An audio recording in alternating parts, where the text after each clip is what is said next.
আসসালামু আলাইকুম রাহমাতুল্লাহ। দাম্পত্য জীবনে ভালোবাসা টিকে থাকে যখন উভয় বিনয় হয়। আর যখন আমরা বিনয়ী না হতে পারি, তখন আমাদের দাম্পত্য জীবন টোটালি জাহান্নামে পরিণত হয়। কিন্তু যখন আমি শব্দটি আমরা কে গ্রাস করে, তখন ভালোবাসা হারায়, কথার বদলে রেগে যায়। এখানে রাগ জন্মায় আর মায়ার জায়গায় নেয় ঠান্ডা দূরত্ব।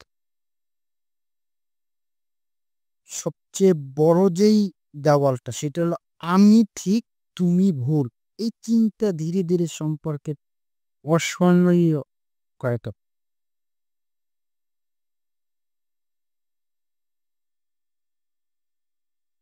যেমন ছোট একটি সংলাপ আপনাদের সামনে তুলে ধরি। তুমি গতকাল আমার কথায় কষ্ট পেয়েছিলে, তাই না? এখানে যদি স্বামী বলে, "কেন মা? আমি তো কিছু বলিনি।" স্ত্রী, "তুমি একটুখানি হাসলে বিষয়টা শেষ হয়ে যেত।"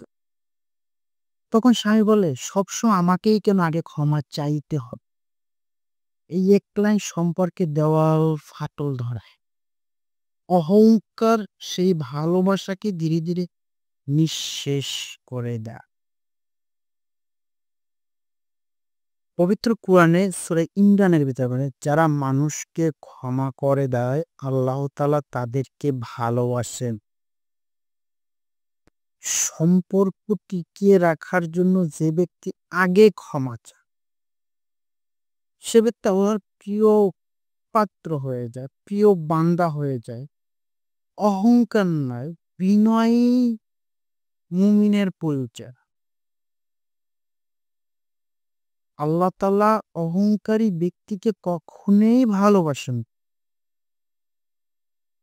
হযরত মুহাম্মদ সাল্লাল্লাহু আলাইহি ওয়াসাল্লাম বলেছেন, যে ব্যক্তি ক্ষমা করে দেয়, আল্লাহ তার মর্যাদা বৃদ্ধি করেন।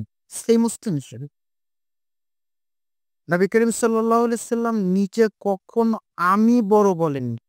তিনি ছিলেন সবচেয়ে বিনয়ী তবুও মহান। এটাই প্রকৃত মর্যাদা।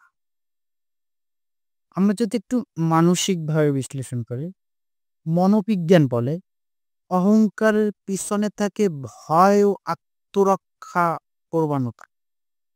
মানুষ ভাবে ক্ষমা চাইলে সে দুর্বল দেখাবে, কিন্তু প্রকৃতপক্ষে ক্ষমা চাইতে পারা মানে নিজেকে ইগোকে জয় করা।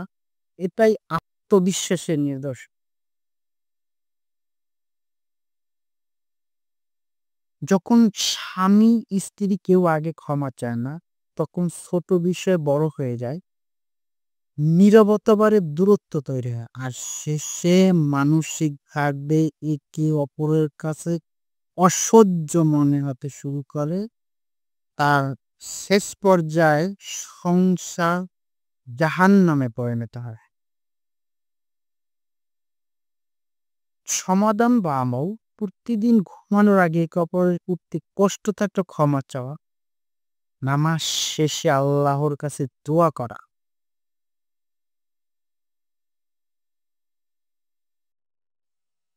আল্লাহুম্মা আহলিল বাইয়ানা মাহাব্বাতাক রহমা। হে আল্লাহ, আমাদের মাঝে ভালোবাসা ও দয়া স্থাপন কর। আমি শব্দটি কমিয়ে আমরা শব্দটি ব্যবহার করেছি। আমিতে আমিত্ব আর আমরা বলতে সব বোঝায়। তো শেষ কথা হলো, ক্ষমা চাওয়ার দুর্বলতা নয়, বরং সম্পর্কের শক্তি।